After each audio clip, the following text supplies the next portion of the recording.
नहीं, जल्दी नहीं है, हमें किस बात की जल्दी, हम तो वो इतने सारी बातें कर रहे थे, नीति है तो आप लेकर आओ। 48 लोग आपके पास हैं, आपके पास 48 लोग हैं, आपको 40 में से 8 में से एक आदमी निकालना है कि एक आदमी भाई हमें लीड कर रहा है, तो कम से कम दिल्ली की जनता को ये तो पता चले कि भाई ये इनका मुख्यमंत्री का चेहरा। अब तो इलेक्शन खत्म हो गया, इतना दिन वेट करने की क्या जरूरत है? अगर नीति है तो बताओ, अगर चेहरा है तो दिखाओ।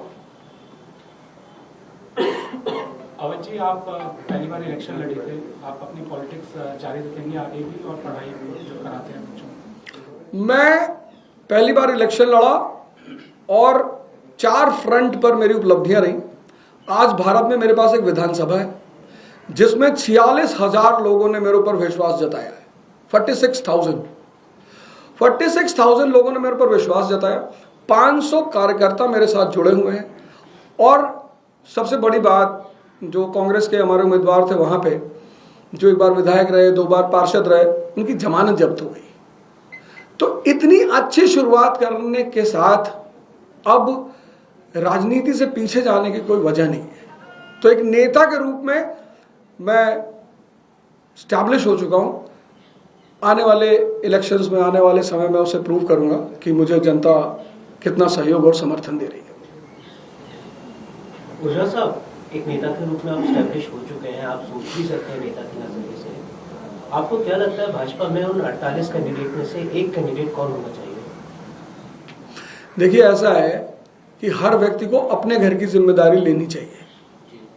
अगर वो मुझे बुलाएंगे, अपनी असमर्थता जताएंगे कि मिस्टर ओझा हम नहीं चुन पा रहे, तो आपके चैनल के माध्यम से मैं प्रस्ताव रखना चाहता हूं कि अगर वो ऐसी किसी दिक्कत में है तो मैं अपनी सेवाएं देने को तैयार हूं। क्योंकि एज ए शिक्षक मुझे पता होता था कि इस बच्चे का सिलेक्शन होगा, कौन होनहार है।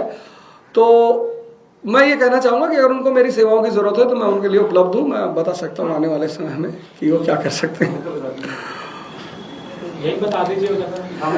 नहीं, हमें आदत ही नहीं किसी दूसरे के घर में इंटरफेयर करने की, तो मैं उसमें क्यों जाऊंगा। बीजेपी जाति के आधार पर, वोटों के आधार पर, समीकरण के आधार पर मुख्यमंत्री बनाती है और ये कहते हैं हम जातिवाद नहीं करते हैं। नायब सिंह सैनी पिछड़े समाज से हैं, तो इनको सत्ता प्राप्त करना होता है, तो सत्ता प्राप्त करने के लिए कुछ भी करते हैं।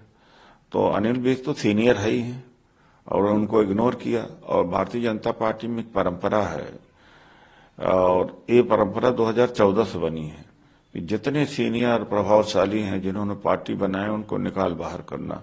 दिल्ली में ये हर्षवर्धन है, विजय गोयल, उन लोगों ने पार्टी सींचा था।